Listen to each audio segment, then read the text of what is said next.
സൂത്രൻ. ചുട്ട ഇറച്ചി ചൂടോടെ വേണോ? ചുട്ട ഇറച്ചി ചൂടോടെ വേണോ? വേണോ? ദാ ഇതുപോലെ ചൂടുണ്ടാവും. ഇതെങ്ങനെ ഇത്ര ചൂട്?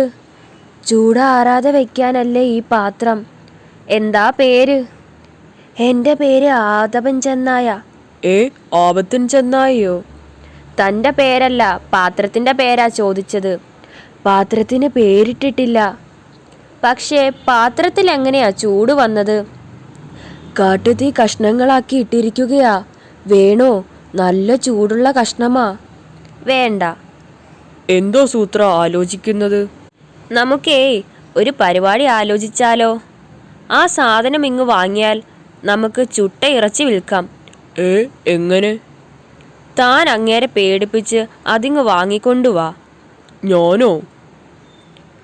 താൻ രണ്ട് അലർച്ച അലറിയാൽ അങ്ങേര് അത് തരുമെന്നേ. പോയി വാടേ.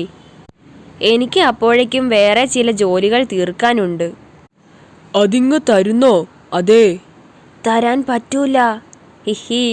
ശരു, ആ പാത്രം വാങ്ങും, ഉറപ്പാ. എങ്കിൽ ഞാൻ രണ്ട് അലർച്ച അലറു. ഗർ ഗർ. സാധനം കിട്ടി സൂത്ര. എൻ്റെ അലർച്ച കേട്ട് അങ്ങേര് പേടിച്ച് കാട് വിട്ടു. എന്നിട്ട് സാധനം എവിടെ? ദാ പേടിപ്പിച്ചപ്പോ ഒന്നല്ല രണ്ട് കഷ്ണം തന്നു.